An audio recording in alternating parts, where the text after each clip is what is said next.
Hello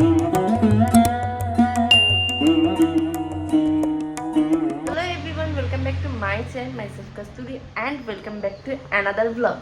তো আজকে হচ্ছে উল্টো রথের আগের দিনকে আজকে সন্ধেবেলা মানে বিকেলের দিকে আমি যাব আজকে রথের মেলায়। রথের মেলা চন্দননগর রথের মেলা না, আমি যাব আজকে মাহেশের রথের মেলায়।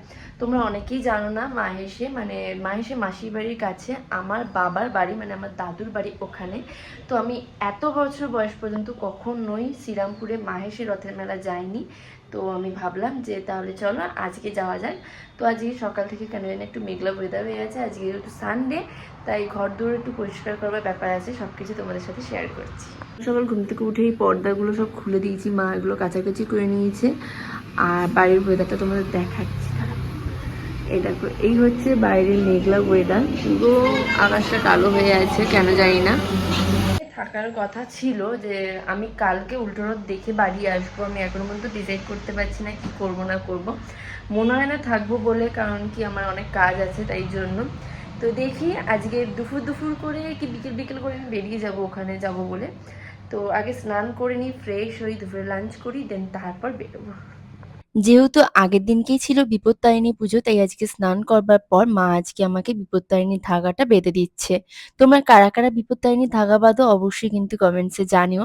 মা বলে নাকি বিপত্তারিণী ধাগা বাঁধলে বিপদ আপদ সবকিছু দূর হয়ে যায় জীবন থেকে। সত্যি কি তাই? তো আমি এখন ফ্রেশ হয়ে চলে এসেছি, একটুখানি স্কিন কেয়ার করবো আর ঠাকুর প্রণাম করি। এখন আমি চলে যাব দুপুরের লাঞ্চ করতে। আজকে দুপুরের লাঞ্চটা কিন্তু ভীষণই স্পেশাল ছিল। আজকে মা করেছিল পোলাও, চিকেন কষা আর মাটন কষা দুটোই করা হয়েছিল। খাওয়া দাওয়া করে এখন ঘরে চলে এসেছি, রেস্ট নেব, দেন তারপর 3টে সাড়ে 3টের দিক করে রেডি হব, হয়ে বেরোবো। যাই হোক, একটু রেস্ট নিই, তারপর তোমাদের সাথে আবার কথা হচ্ছে। রেস্ট নিয়ে নিয়েছি, এখন বিকেল হয়ে গেছে এবং এখন আমি ভাবলাম রেডি হই। প্রায় 4টে বাজে, আর একটা রিলস শ্যুট করব বলে দেরি হয়ে গেছে। প্রত্যেকবারই আমি এরকম দেরি করি বেরোনোর আগে। কি পরবো সেটা এখনো ভেবে পাইনি, কিন্তু কিছু তো একটা ভালো কিছু পরে যেতে হবে, কারণ মেলায় ঘুরতে যাবো বলে কথা। দেখি কি পরি, অ্যান্ড তাড়াতাড়ি করে রেডি হই, কারণ কি বেশি দেরি হয়ে গেলে প্রচণ্ড ভিড় হয়ে যাবে। তাই চটজলদি করে রেডি হয়ে আবার তোমাদের সাথে কথা বলছি। আমি এখন রেডি হয়ে গেছি আর ড্রেসটা পরা হয়ে গেছে, এবার শুধু মেকআপ কমপ্লিট করব, তারপরই বেরিয়ে যাব। তো চলো চটজলদি করে আগে মেকআপটা কমপ্লিট করা যাক। আর এখন প্রায় মনে হয় 5টা মতো বাজে, দেখি কটা বাজে, হ্যাঁ 4:45 বাজে। আর রেডিও হয়ে গেছি, এবার ব্যাগপত্র নিয়ে বেরিয়ে পড়বো। একটা রিল শ্যুট করবার ছিল, সেটাও কমপ্লিট হয়ে গেছে। আর তোমাদের ফুল লুকটা আমি অবশ্যই দেখাচ্ছি, কেমন লাগছে অবশ্যই জানিও আমায়। আমি খুব মিনিমাল মেকআপ করেছি, কানে একটা বড় ঝুমকা পরেছি, ভাবছি এই ঝুমকাটা পরে যাবো নাকি যাবো না বুঝতে পারছি না। চুলটা বাঁধি, কারণ কি গরমের মধ্যে এরকম চুল ছেড়ে আমি বেরোতে পারবো না। তো চটজলদি করে চুলটা বেঁধে নিই। মেলায় যেহেতু ঘুরতে যাব, তাই একটু বেশি সাজগোজ করেছি। আমার তো শুধু সাজগোজের জন্য একটা অজুহাত দরকার হয়, কারণ কি আমি সাজতে ভীষণই ভালোবাসি। আমি তো রেডি হয়ে গেছি, ছিল 5টা সাড়ে 5টা, এখন বাড়িতেই 5:30 বেজে গেছে। তো চটজলদি করে বেরোই। বাড়ি থেকে বেরিয়ে ডাইরেক্ট চলে গেলাম চন্দননগর স্টেশন এবং সেখান থেকে টিকিট কেটে যাব শ্রীরামপুরের উদ্দেশ্যে। মাহেশের রথ আমার অনেকদিন ধরেই দেখার ইচ্ছে ছিল, কিন্তু কখনোই হয়ে উঠছিল না। আজকে যেহেতু আমি ভাবলাম একা একা যেতেই পারি, তাহলে একবার গিয়ে ঘুরেই আসা যাক। তোমরা কারা কারা শ্রীরামপুর থেকে এই ভিডিওটা দেখছো অবশ্যই কিন্তু কমেন্টসে জানিও। শ্রীরামপুরে যেহেতু আমার দাদুর বাড়ি, তাই সেখানে তো মাঝে মধ্যেই যেতাম, কিন্তু রথ দেখতে কখনোই যাইনি। তোমাদের সাথে গল্প করতে করতে আমি ট্রেনে উঠে পড়েছি। আজকে ট্রেনে মোটামুটি ভিড় ছিল, আজকে যেহেতু সানডে তাই ট্রেনে মোটামুটি ভিড় ছিল, খুব একটা বেশি কিন্তু ভিড় ছিল না। আর এখন চলে এসেছি সোজা শ্রীরামপুর স্টেশন। তো শ্রীরামপুর স্টেশন থেকে নেমে এখন টোটো ধরবো, দেন তারপর মাহেশে যাব। শ্রীরামপুর স্টেশন থেকে নেমেই যখন আমি মার্কেটটা দেখি, মনে হয় যেন মার্কেটের ভেতর একবার হলেও ঘুরে আসলে ভালো হয়। কিন্তু যেহেতু হালকা একটু মেঘলা ওয়েদার ছিল, তাই ভাবলাম চটজলদি করে টোটো ধরে আগে মাহেশে চলে যাই। টোটোতে ওঠা মাত্রই দেখি ঝমঝমিয়ে বৃষ্টি পড়তে আরম্ভ করে দিয়েছে।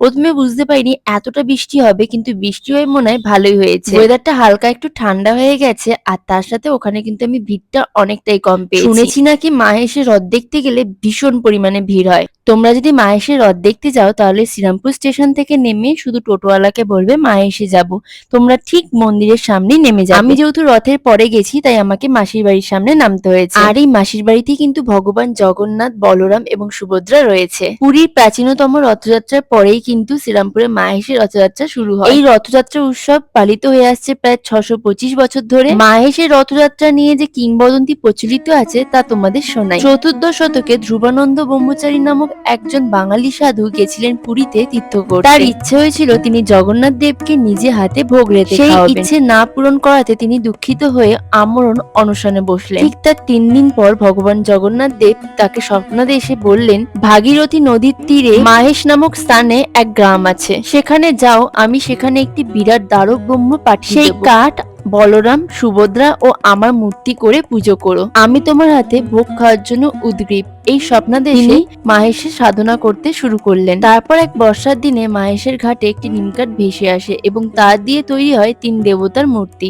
কথিত আছে সন্ন্যাস গ্রহণের পর শ্রী চৈতন্য দেব পুরীর উদ্দেশ্যে রওনা দিয়েছিলেন এবং পথে আসেন মাহেশের এই মন্দিরে। ধ্রুবানন্দের এই মন্দির পরিক্রম করে তিনি জ্ঞান হারিয়েছিলেন। শ্রী চৈতন্য দেব মাহেশকে নবনীলাচল বলেছিলেন, অর্থাৎ নতুন পুরী বলে নামকরণ করেছিলেন। শ্রীরামপুরে মাহেশের মাসির বাড়ি ঘুরতে ঘুরতে তোমাদের সাথে রথযাত্রা নিয়ে অনেকই ইতিহাস বলে ফেললাম। শ্রীরামপুরে যে এত সুন্দর রথযাত্রা নিয়ে ইতিহাস গড়ে তোলা হয়েছে তা আমরা অনেকেই জানতাম না, তাই তোমাদের সাথে ছোট্ট করে এই নিয়ে একটুখানি কথা বলে ফেললাম। মাসির বাড়ি ঘোরবার পর আমি এই রথের সামনে চলে এসেছি এবং এখানে এসে রথটাকে খুব ভালো মতো করে দেখছি, কারণ কি প্রথমবার মাহেশের রথ আমি দেখতে গেছি। আসলে রথের দিনকে প্রচন্ড ভিড় থাকে, তাই আমি রথের দিন যাইনি, তারপর গেছিলাম।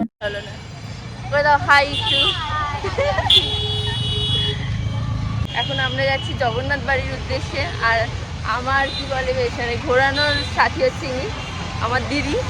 তো চলো যাওয়া যাক। জগন্নাথ বাড়ির একদমই পাশে বসেছে রথের মেলা, আর আমরাও বেশি দেরি না করে মেলা ঘুরতে চলে গেলাম। মেলায় ঢোকা মাত্র এই বৃষ্টির দিনেও দেখি বেশ ভালো ভিড় আছে, আর এই কানের দুলের দোকানটা দেখা মাত্র আমার চোখটা জাস্ট এখানেই আটকে গেছে। এত সুন্দর সুন্দর ইয়াররিংস আছে, কোনটা ছেড়ে কোনটা দেখবো সেটাই বুঝতে পারছিলাম না। ঘুরছি আর তার উপর ভিজেও যাচ্ছি, দুটোই হচ্ছে আমাদের, কিন্তু হাওয়াও দিচ্ছে বেশ সুন্দর। মাহেশের রথের মেলা যে এত বড়ভাবে বসে সেটা আমি আগে জানতামই না। অনেক রকমের দোকান বসেছে, আর তোমাদের আরেকটা কথা শেয়ার করে দিই, এই রথের মেলা প্রায় 1 মাস ধরে বসে। তাই তোমরা যদি মনে করো রথের পর, উল্টো রথের পরও যদি তোমরা যাও, কিংবা 10-15 দিন পরেও যদি যাও, তাহলে কিন্তু এই মেলা থাকবে। মেলায় ঘুরতে ঘুরতে এই দোকানটা চোখে পড়ে, এখান থেকে আমি দুটো জিনিস অলরেডি কিনে ফেলেছি। এই চেনটা আর এই ইয়াররিংসটা কিনেছিলাম। এখানে এই চেনগুলোর দাম ছিল মাত্র 30 রুপিস করে, আর যে ইয়াররিংটাও কিনেছি সেটার দামও কিন্তু 30 রুপিস নিয়েছে। অল্প একটু কেনাকাটা করলাম, আবারও আমরা অনেকগুলো দোকান ঘুরতে বেরিয়ে পড়লাম। প্রত্যেকটা মেলার দোকানে কালেকশন ছিল ইউনিক রকমের, আর এত নেকপিস সেট থেকে শুরু করে কানের দুল এত সুন্দর সুন্দর ছিল, কোনটা ছেড়ে কোনটা কিনবো সেটাই বোঝা মুশকিল। বাট আমার তো প্রত্যেকটা জিনিসই ভীষণই ভালো লেগেছে। তাই তোমরা যদি মনে করো মাহেশের রথযাত্রার পর 20 দিন পরেও যদি তোমরা যাও, তাহলেও কিন্তু তোমরা এই মেলাটা পাবে। আর কি কি করলাম সবকিছু দেখতে থাকো আস্তে আস্তে। আমি না ভীষণ মেলায় ঘুরতে ভালোবাসি। এখন যে ট্রেন্ডিং কুন্দানি ইয়াররিংস গুলো বেরিয়েছে, এই সবটাতে কিন্তু বেশ ভালো দেখলাম কালেকশন ছিল। তাই আমার এই সবটা তো একেবারে চোখের সামনে লেগেছিল যে আমি এই সবটা থেকে যদি কিছু কিনতে পারতাম খুব ভালো হতো। উফ বাপরে বাপ, এগুলো সব 30 টাকা দাদা। কানের দুল মেলার মধ্যে দেখছি, তারপর ঘেমে চান হয়ে যাচ্ছি গরমের মধ্যে। খুব সুন্দর সুন্দর জিনিসপত্র আছে, বলো।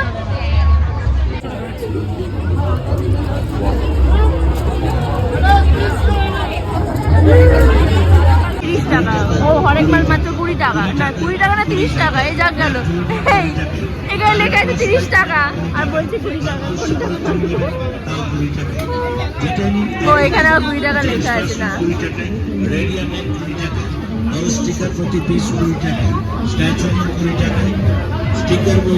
বেশ কালারফুল কালারফুল ডিব্বা। হ্যাঁ আরো সুন্দর কালারফুল লাগে। প্রচন্ড ভিড় হয়ে গেছে, এখানটা সাইড কাটিয়ে শুধু এগো। এই ঝকমক দোকান, ঝকমক দোকান। আর এদিকটাতে মেলা আরো সবকিছু বসেছে।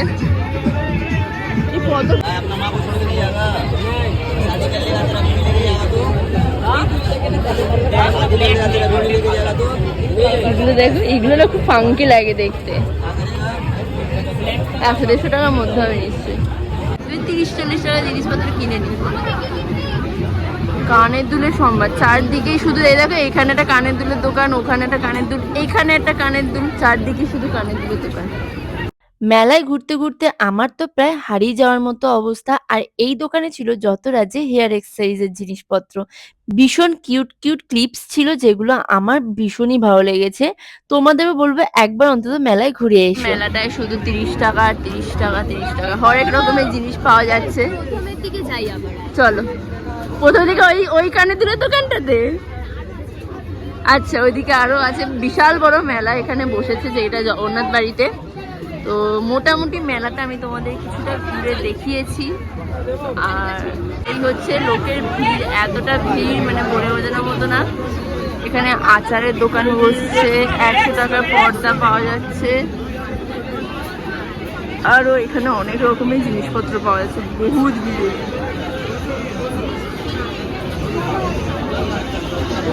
ব্যাগ পাওয়া যাচ্ছে 100 টাকার মধ্যে, ভালো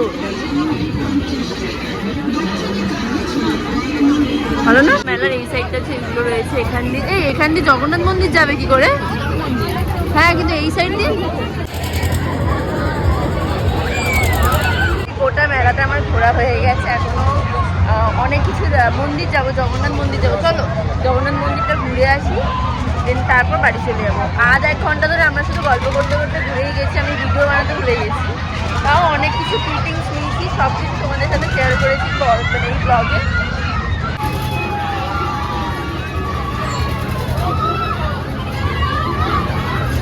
জগন্নাথ মন্দির, তো চলো মন্দিরটা ঘুরে আসা যাক। তোমরা তো দেখেছো মাসির বাড়িতে জগন্নাথ দেব রয়েছে, আর এটা হচ্ছে মন্দিরটা। প্রথমে তো জগন্নাথ ঠাকুর প্রণাম করতে চলে গেছিলাম মাসির বাড়িতে, আর এইটা হচ্ছে সেই পুরনো জগন্নাথ মন্দির। মন্দিরে ঢোকা মাত্র দেখি হরেক রকমের ছোট্ট থেকে বড় বিভিন্ন সাইজের গোপাল রাখা আছে। আমার মনে হয় এগুলো সব দূর দূরান্ত থেকে ভক্তরা এসছে, তাদেরই ঠাকুর। আর ভেতরে, মন্দিরের ভেতর ঢোকা মাত্র দেখি যেসব ভক্তরা দূর দূরান্ত থেকে এসছে তারা সবাই এই মন্দিরের মধ্যেই রয়েছে। মন্দিরটা কিন্তু বেশ বড়সড় মন্দির, আর এত সুন্দরভাবে মন্দিরটা সাজানো আছে তা তোমাদের আলাদাভাবে বলে বোঝানোর মতো। মন্দিরে থাকবার জন্য ব্যবস্থা রয়েছে এবং মন্দিরটা অপরূপ সুন্দরভাবে সাজানো রয়েছে। এবং এখানে কিন্তু প্রায় দিনই ভোগ প্রসাদও পাওয়া যায়, সেটা কার্যালয়ের সাথে যোগাযোগ করে কথা বলে জানা যাবে। তোমরা যদি গাড়ি করে আসো তাহলে মাহেশে এই গেটটা ঠিক কাছাকাছি বলতে পারো জগন্নাথ। আর হঠাৎ করেই দেখি এখানে একটা কীর্তনের দল বেরিয়েছে, বেরিয়ে গেছি আর এখানে কীর্তন চলছে। এখন বাড়ি ফেরবার পথে আমরা রওনা দিয়েছি, বাড়ি যাবো। এখন 7:30 বাজে, তাই 7:30 বেজে গেছে, এখনো পর্যন্ত আমি স্টেশন পৌঁছতে পারিনি। হবে মেলাতে ঘোরবার পর আমরা আইসক্রিম খেতে চলে গেছিলাম, আর এই গরমের মধ্যে আইসক্রিম ছাড়া যেন অন্য কিচ্ছু খেতে ইচ্ছা করছিল না। আইসক্রিমটা খেতে খেতেই ভাবলাম এবার স্টেশনের উদ্দেশ্যে যাওয়া যাক, কারণ কি বাড়ি ফিরতে হবে খুব তাড়াতাড়ি, তাই জন্য বেরিয়ে পড়লাম। মাসির বাড়িতে ঢোকার মুখে এনাকে দেখে ভীষণই আমার মনটা জুড়িয়ে গেল। জগন্নাথ দেবের মাসির বাড়িতেও কিন্তু বেশ ছোটখাটো একটা মেলা বসে, আর যদি তোমরা সন্ধ্যের পরে মন্দিরে যাওয়ার প্ল্যান করছো তাহলে কিন্তু প্রচন্ডই ভিড় পাবে। মজার বিষয় এটাই, মাহেশের মাসির বাড়ির কাছেই কিন্তু আমার দাদুর বাড়ি, মানে যেখানে আমাদের আসল বাড়ি। এই মাসির বাড়ি থেকে আমার দাদুর বাড়ি যেতে মাত্র 2 থেকে 3 মিনিট লাগে, তাও আবার পায়ে হেঁটে। আর ওই যে আমার দিদিকে টাটা বলে দিয়ে এবার বাড়ি চলে যাচ্ছি। আর পুরো মেলাটাই কিন্তু আমাকে আমার দিদি ঘুরিয়েছে। তোমরা যদি রথের সময় শ্রীরামপুর আসো তাহলে এরকম একটা জ্যামের মধ্যে পড়তে হবে। শ্রীরামপুর এসছি যখন, তাই ভাবলাম শ্রীরামপুর মার্কেটে একটু ঘুরে যাই। একটু লেহেঙ্গা দেখছিলাম, কারণ কি সামনেই আছে বড় একটা স্টেশন থেকে বেরোতেই তোমরা সানগ্লাসের দোকান দুটো চোখে পড়বে, দেখতে পাবে। আর সেখান থেকেই ভাবলাম একটা নর্মাল চশমা নেওয়া যাক, কারণ কি আমার ভিডিও এডিটিং এর সময় দরকার পড়ে, সেই জন্য। এই চশমাটা পরে আমি ছবি স্টোরি দিয়েছিলাম, আর তোমরা অনেকেই আমাকে জিজ্ঞেস করেছো এই চশমাটা কোথা থেকে কিনেছি, তাই তোমাদের লোকেশনটা শেয়ার করে দিলাম। আমার এটা নতুন লুক। হ্যাঁ, আজকে এখনই আমি শ্রীরামপুর মার্কেট থেকে কিনেছি। ভালোই লাগছে, সুন্দর লাগছে। প্রায় 8:10-15 বাজে, ট্রেনের অপেক্ষা করছি, জানি না কতক্ষণে ট্রেন পাবো। 8:30-9টার মধ্যে মেবি বাড়ি পৌঁছে যাবো। চশমাটা পরে আমার এতই ভালো লাগছিল যে আমি চশমাটা চোখ থেকে খুলিনি, কিন্তু প্রচন্ড অকওয়ার্ড ফিল হচ্ছিল, কারণ কি কখনো এরকম চশমা পরিনি বলে তাই। ভিডিও করতে, করতে মাথাতেই নেই যে ফোনে একদমই আমার চার্জ নেই। তাই আমি অনেক কম বাড়ি ফেরবার সময় ভিডিও করেছি। তো আজকের ভিডিওটা এইটুকু। আশা করি ভালো লেগেছে। ভালো লাগলে অবশ্যই লাইক করে দিও। বাই।